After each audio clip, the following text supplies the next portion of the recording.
Bukan itu yang mereka mau, akan tetapi yang mereka mau menghancurkan pusat-pusat atau situs-situs Islam yang ada di sana, karena Palestina merupakan kiblat pertama kaum muslimin. Apa yang mereka lakukan? Ya, yang mereka lakukan datang dari belahan dunia, pergi ke Palestina, merampas tanah, tinggal di sana. Setiap harinya mereka melakukan demonstrasi dengan mengangkat bendera Israel, dan mereka mengatakan bahwasanya Muhammad telah meninggal dan dia tidak meninggalkan atau tidak mewariskan generasi terbaiknya. Kenapa mereka mengatakan seperti itu? Bahkan mereka mengatakan kematian bagi bangsa Arab. أتعرفون لماذا قال اليهود ذلك؟ لأنهم والله لم يجدوا رجال. نحن المسلمين أكثر من 2 مليار مسلم مقابل قلة من اليهود 8 ملايين. لو أن المسلمين كلهم توحدوا جميعا لأبيد فأغلقت إسرائيل، لكن نحن المسلمون دائما.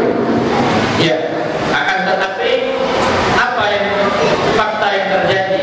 Jikalau seandainya kaum muslimin ini bersatu dengan jumlah yang lebih banyak daripada Israel, ya kurang lebih kaum muslimin sedunia itu sekitar 2 miliar lebih banyaknya. Sementara Yahudi hanya 5 juta saja, ya. Tapi kemana, kata beliau? Ini mungkin ujian dari kita, ya. Ujian untuk kaum muslimin, masih banyak yang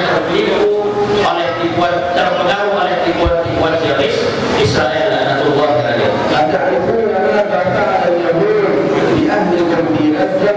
لقد قتلوا الأطفال الأبرياء، قتلوا أكثر من 50 طفل، لقد قتلوا النساء البريئات، قتلوا أكثر من 45 امرأة، لقد قصفوا البيوت، المساجد، المستشفيات، لم يتركوا بيتا ولا شارعا ولا مسجدا إلا وقصفوه.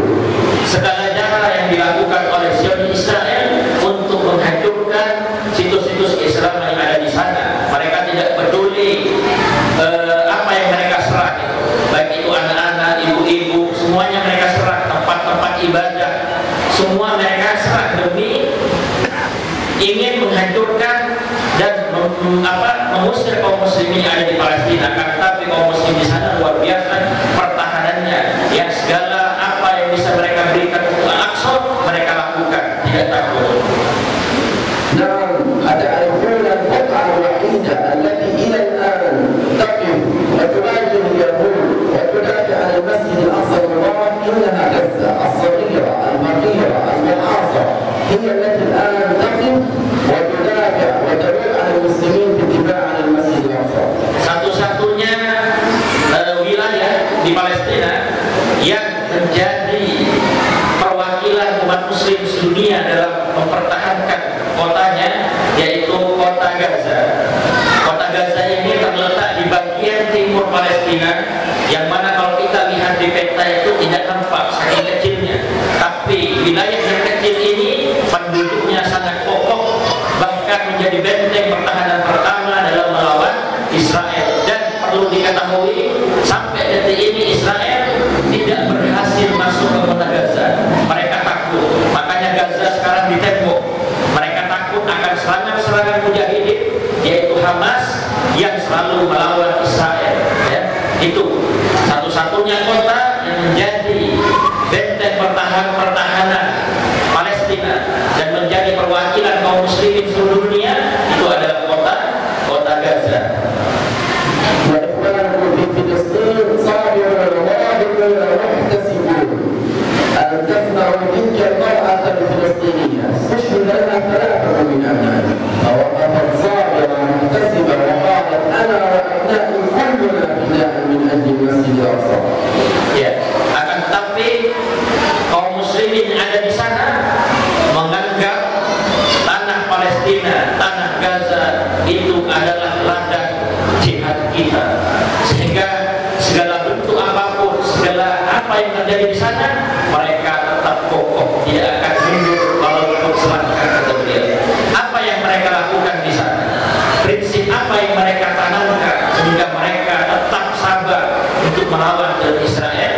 Tidaklah kita mendengar rintihan seorang ibu yang kehilangan suaminya, yang kehilangan anak-anaknya karena dibunuh oleh Israel, akan tetapi dia dengan kokoh, tanpa rasa takut, tanpa rasa trauma sedikit pun mengatakan semuanya itu sudah kita serahkan untuk Islam.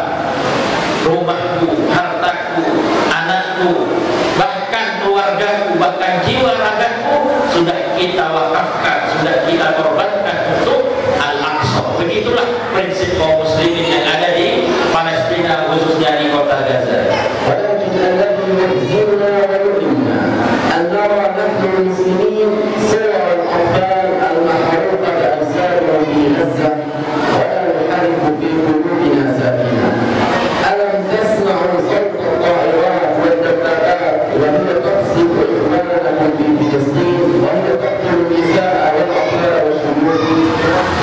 Akan tetapi yang kita sedihkan ketika kaum muslimin hanya bisa melihat videonya kemudian di-share begitu saja, korban-korban yang terkena dampak serangan Israel, tapi mereka tidak peduli, hanya nge-share videonya seakan-akan dia sebagai wartawan, tapi pada hakikatnya dia tidak ada kepedulian sedikit pun. Ini yang kita sedihkan. Alam tasma'u sawta at-ta'irat wad-dabbabat wa huwa yaqsifu al-buyut fi Gaza. Alam tasma'u sawta dhalika at-tifl alladhi istushhida kullu 'ailatihi wa huwa yajri fi janazati abihi wa yaqulu abihi la tadhhab ya abi, la tadhhab ya abi, khalik ya baba.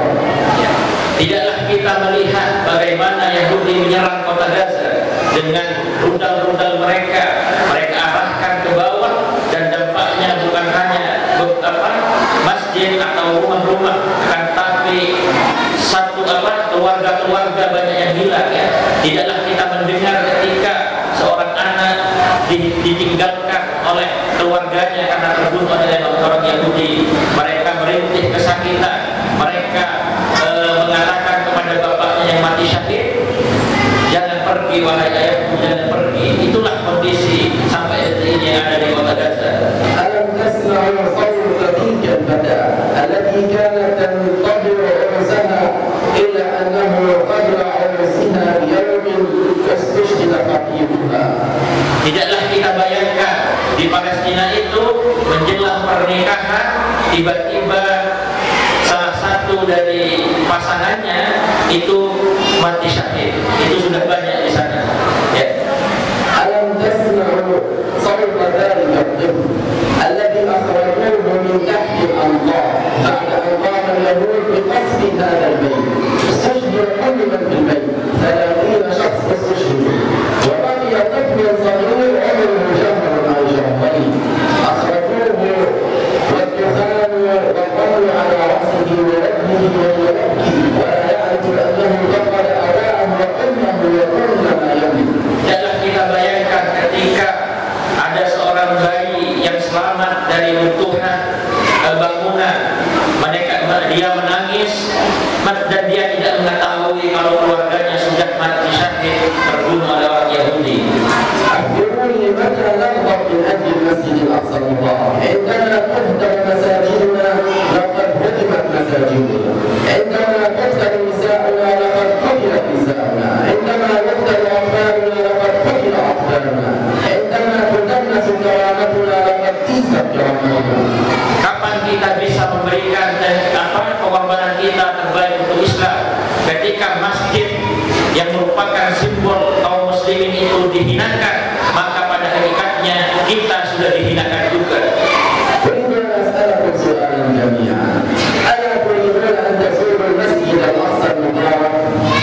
Saya ingin bertanya kepada para jamaah sekalian, tidaklah kalian semuanya ingin mengunjungi Masjid Al-Aqsa?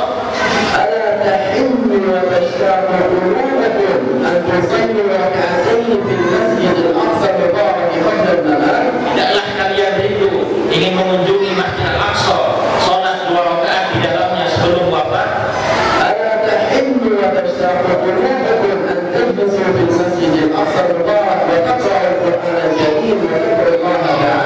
Tidaklah kita ingin mengunjungi pelataran Masjid Al-Aqsa, duduk di sana, membaca Al-Quran dan berdoa kepada Allah Subhanahu wa Ta'ala?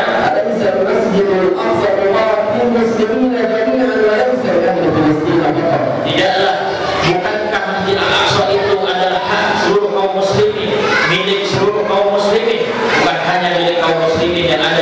Palestina. أتعرفون ماذا فعل النبي والصحابة من أجل المسجد الأقصى المبارك؟ أكثر من 5,000 من الصحابة استشهدوا كلهم فداء من أجل الأقصى. Bagaimana perjuangan para nabi, para sahabat dalam membela menjaga Masjid Al-Aqsa, banyak yang gugur di medan tempur, banyak yang mati syahid dari para sahabat demi memperjuangkan Masjid Al-Aqsa Al-Mubarak. إخوانكم في المسجد الأقصى المبارك مرابطون في كل يوم يهتفون بالروح بالدم نفديك يا أقصى. Kaum muslimin yang ada di Palestina, terutama yang ada di sekitar Masjid Al-Aqsa, itu murabitun. Ada istilah murabitun dan al-murabitun. Apa itu al-murabitun? Itu dari golongan bapak-bapak yang menjaga Masjid Al-Aqsa. Tapi kalau dari golongan ibu-ibu namanya al-murabitun. Apa yang mereka lakukan? Standby 24 jam gantian untuk menjaga Masjid Al-Aqsa. Kenapa? Karena Zionis Israel 24 jam berada di Masjid Al-Aqsa juga. Bayangkan, itulah pengorbanan kaum muslimin, terutama yang ada di Masjid Al-Aqsa. Mereka tidur di sana, menjaga di sana 24 jam secara bergantian. Istilahnya adalah al-murabitun, itu dari kalangan bapak-bapak. Kalau dari ibu-ibu, al-murabitun.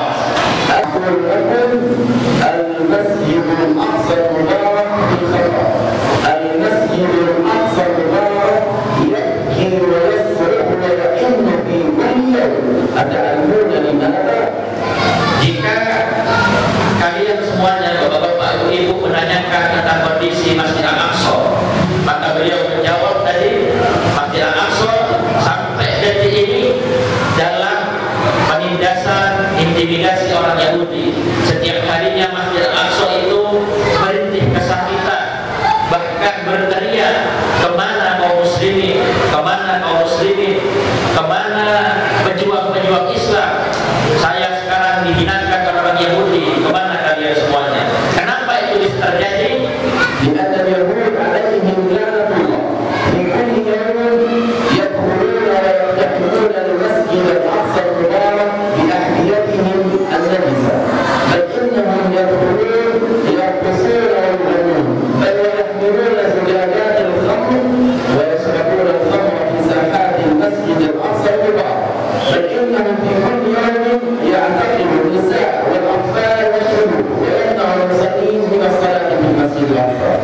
Kenapa itu bisa terjadi? Karena yang namanya orang Yahudi itu ingin menghancurkan kaum muslimin, ingin menghancurkan situs-situs keislaman yang ada di seluruh dunia, terutama di Palestina. Itulah salah satu prinsip orang Yahudi. Ya, apa yang mereka lakukan sehari-hari di sana? Menghalang-halangi kaum muslimin yang ingin masuk ke Masjid Al-Aqsa. Itulah bisa kita bayangkan, kaum muslimin di sana mau sholat, mau menjaga Masjid Al-Aqsa, harus berhadapan dulu dengan Zionis Israel laknatullah. Kemudian apa yang mereka lakukan di sana? Mereka sudah menguasai 5 pintu masuk Masjid Al-Aqsa. Masjid Al-Aqsa itu pintu masuknya ada 15, tapi 5 pintu masuk sudah dikuasai oleh mereka, sehingga mereka bisa masuk kapan saja. Para ekstremis Zionis Israel itu didampingi, bahkan dijaga ketat oleh tentara Israel untuk masuk ke dalam Masjid Al-Aqsa. Apa yang mereka lakukan di sana? Mereka mengintimidasi, bahkan menghinakan Masjid Al-Aqsa dengan sepatu-sepatu mereka yang najis, dengan minum-minuman keras di pelataran Masjid Al-Aqsa. Itulah cara mereka menghinakan Masjid Al-Aqsa, dan itu sampai detik ini masih berlanjut. أتعرفون كم عدد الأطفال الذين في السجون الإسرائيلية الآن؟ أكثر من 1000 طفل فلسطيني موجودون في السجون رغم اليهود باعتقالهم. Dalam setahun ini, dari tahun 2021, kurang lebih 1000 anak Palestina yang ditahan oleh Zionis Israel.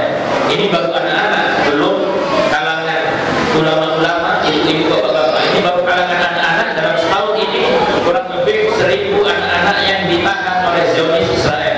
أتعرفون لماذا المسجد الأقصى المبارك في خطر؟ لأن اليهود يأتون من كل أنحاء العالم، يأتون ويدخلون المسجد الأقصى المبارك ويحملون الأعلام الإسرائيلية ويهتفون، واسمعوا جيدا ماذا يقولون. يقولون الموت الموت للعرب،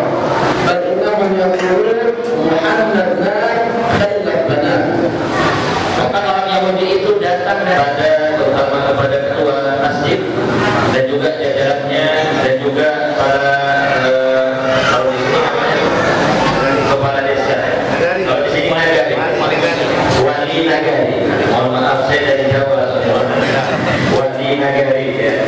Dan beserta jajarannya dan para asatidz al-masyayikh yang ada di sini semuanya, dan kepada para hadirin dan hadirat yang ada di masjid ini, beliau mengucapkan banyak terima kasih atas segala partisipasinya demi melancarkan acara ini untuk mendengarkan apa yang ada di Palestina. فجئناكم من فلسطين ومن المسجد الأقصى المبارك نقول لكم جميعا أهلا وشعبنا في أندونيسيا سلام لكم من أهل فلسطين ومن المسجد الأقصى المبارك.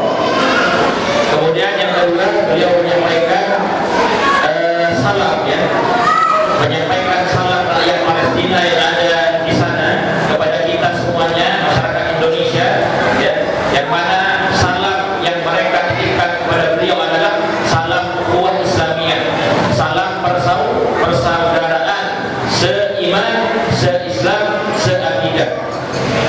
كما تقدموا بالتهنئة القلبية الحارة إلى عائلة ليلى بمناسبة زفافها، فأتقدم لوالديها بالتهنئة القلبية الحارة، وأسأل الله سبحانه وتعالى أن يبارك لها في زوجها وأن يرزقهما الذرية الصالحة، اللهم آمين.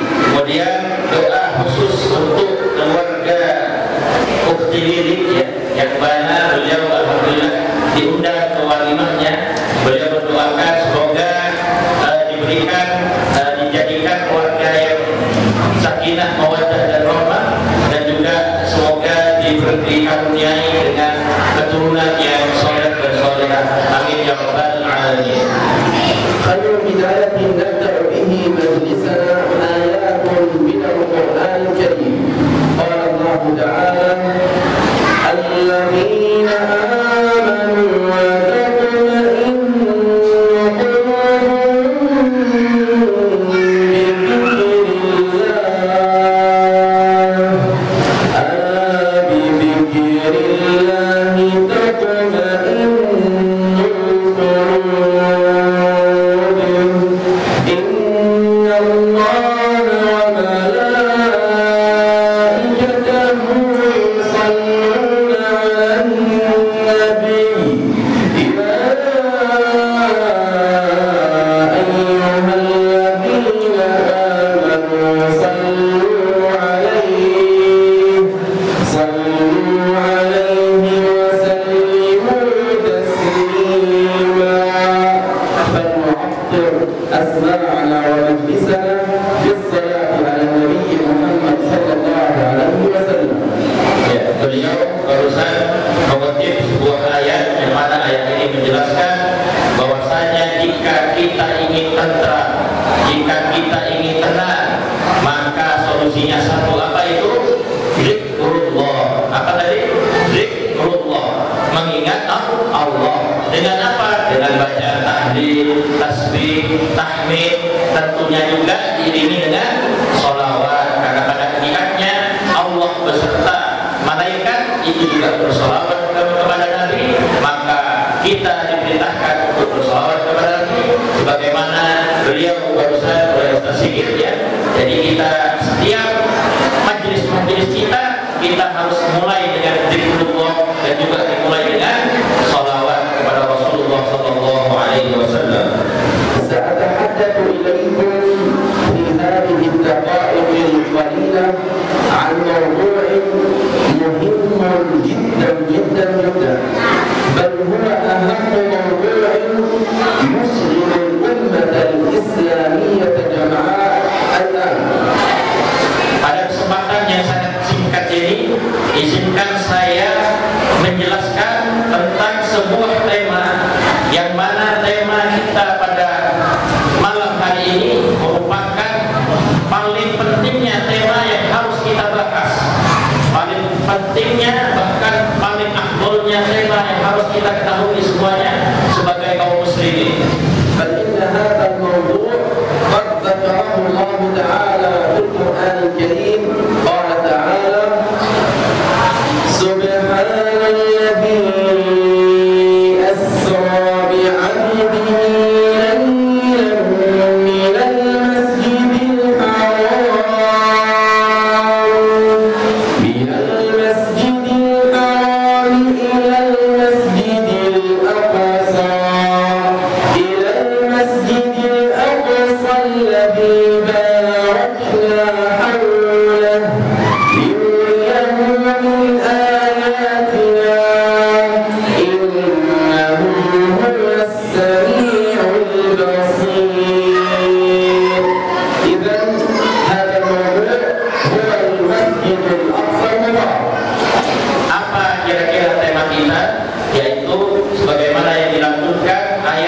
beliau pada surat Al-Isra ayat pertama, yang mana ayat ini menjelaskan tentang Masjid Al-Aqsa. Jadi tema kajian kita pada malam hari ini adalah Masjid Al-Aqsa.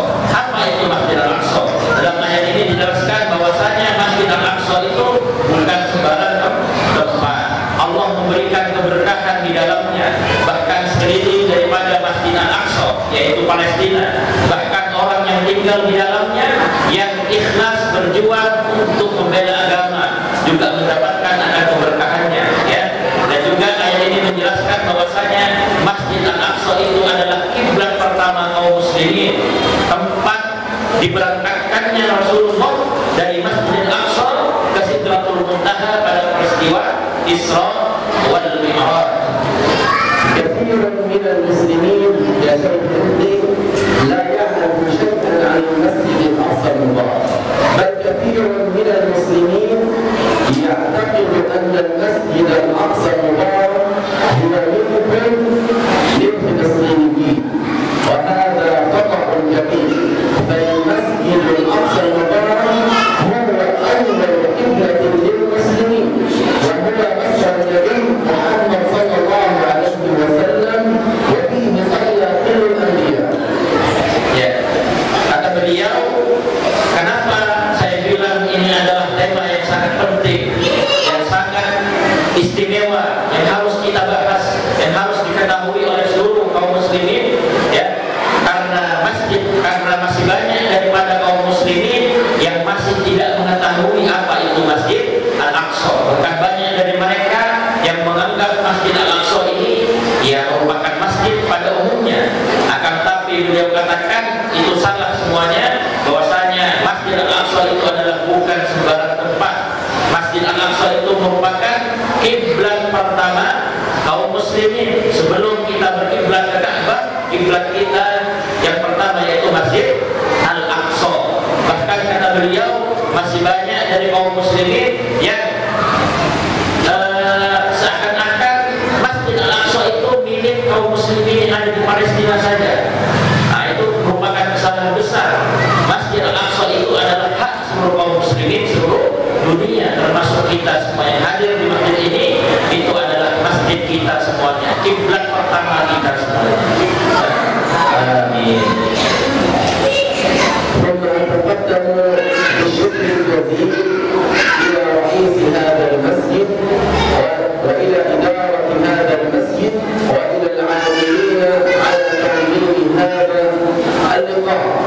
وأتقدم أيضا بالشكر الجزيل لكل الحاضرين، الآباء والأمهات، الصغار والكبار، كل باسمه ورقبه ومسماه. إذا كنتم لا تستطيعون أن تجاهدوا بأنفسكم فيمكنكم أن تتبرعوا بصدقاتكم للفقراء والمحتاجين والذين قصفت بيوتهم في فلسطين. Yang kedua yaitu dengan memberikan infak terbaik kita untuk meringankan beban saudara kaum muslimin yang ada di Palestina.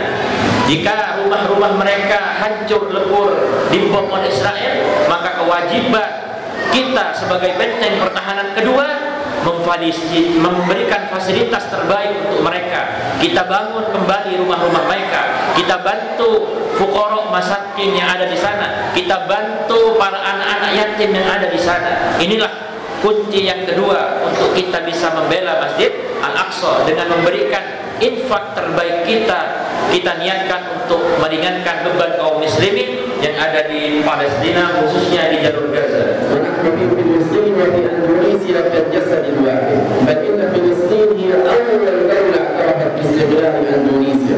Dan saya anggap masyarakat Indonesia itu bagaikan saudara kandung saya, karena pada hakikatnya Indonesia ini dari dulu sudah banyak memberikan kontribusinya untuk Palestina.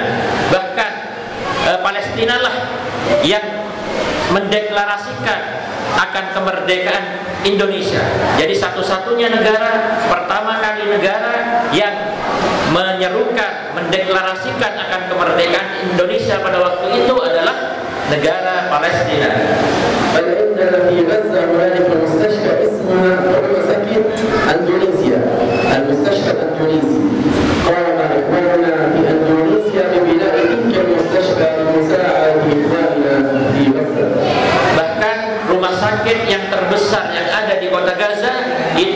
dibangun oleh masyarakat Indonesia, dan nama rumah sakit itu adalah Al-Mustashfa Al-Indonesi, artinya rumah sakit Indonesia. Itu ada di jalur Gaza.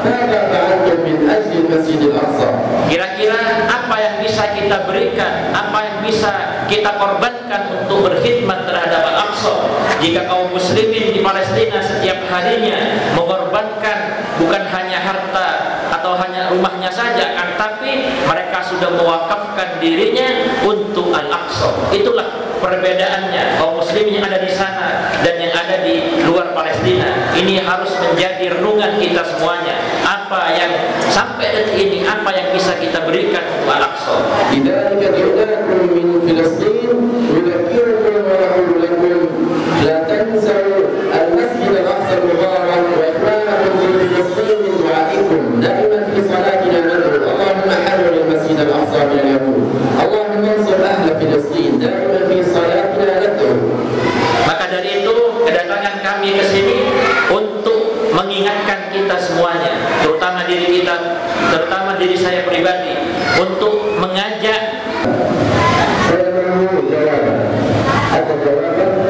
Ya, benar-benarnya kira-kira mana yang Masjid Al-Aqsa itu di nomor berapa? Nomor 1, 2, atau 3, 4? Jawabannya apa? 2. 1. Dan itu 2. Ada jawaban lagi. 1 dan 2. Dan 2. Di sini 2. Ada jawaban lagi. Oke. Jawaban nomor 1 salah. 1 salah. Jawaban nomor 2 juga salah. 2 juga salah. Jawaban nomor 3 juga salah. Mungkin nomor 3 juga salah. Karena kami sendiri yakin ini adalah Masjid Al-Aqsa. Mungkin tidak. Kita yakin nggak ini Masjid Al-Aqsa? Apa beda? Mungkin tidak. Nomor 1 salah, nomor 2 salah, nomor 3 salah, nomor 4 salah untuk Masjid Al-Aqsa. Jadi yang mana Masjid Al-Aqsa ini? Ada yang tahu?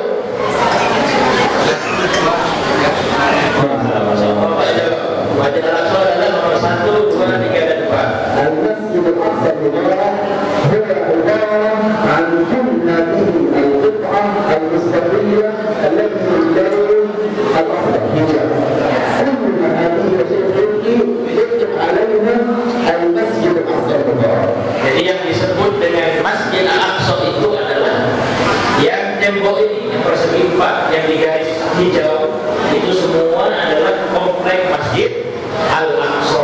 Itu yang dimaksud Masjid Al-Aqsa, bukan nomor 1, 2, 3. Akan tapi seluruh kawasan yang digaris hijau ini adalah Masjid Al-Aqsa. تعالوا بنا نذكر بعض المعالم في المسجد الأقصى المبارك داخل هذه الجماعة. Ya, mari kita mengetahui semuanya, belajar semuanya apa yang ada di dalam Masjid Al-Aqsa.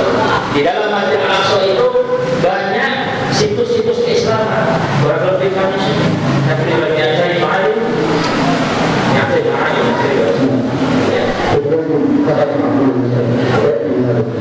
نذكر لكم الجامع الكبري. هذا الجامع هو المصلى الرئيسي الذي يصلي به المصلين في كل يوم. اسمه الجامع الكبري. القبة لونها ورمى أبو الرصاص. Jadi di dalam komplek Masjid Al-Aqsa setidaknya ada banyak sebenarnya, tapi yang kita ketahui pagi ini dulu ya, karena ini menjadi simbol dari Masjid Al-Aqsa. Jadi yang nomor pertama itu adalah Masjid Al-Qibli atau Al-Jami Al-Qibli. Disitulah tempat sholat kaum muslimin. Itulah tempat masjid yang digunakan untuk sholat sehari-hari oleh kaum muslimin. Jadi yang pertama adalah apa? Masjid Al-Qibli, ya. Mubahnya warna abu-abu.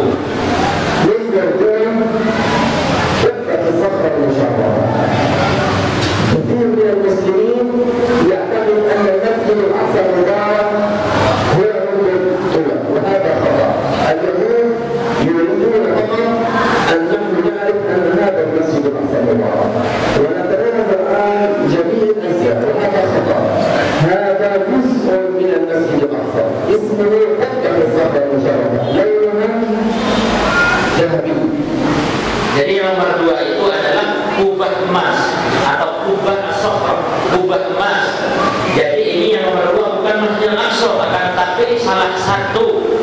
simbol keislaman yang ada di dalam Masjid Al-Aqsa. Apa yang nomor dua? Kubah emas. Dan inilah yang dijadikan senjata oleh Yahudi untuk mengalabui kaum muslimin. Seakan-akan mereka menampilkan di dunia seakan-akan Masjid Al-Aqsa itu yang kubah emas. Kenapa? Agar kita lupa terhadap yang nomor satu, sehingga mereka dengan mudah menguasai beberapa tempat yang lainnya mereka kuasai. Kubah Sodrok mereka tampilkan seakan-akan itu Masjid Al-Aqsa, sehingga kita masih banyak yang terpengaruh dengan budaya mereka, seakan-akan selama ini kita mengetahui Masjid Al-Aqsa itu adalah kubah emas. Tapi itu bukan, itu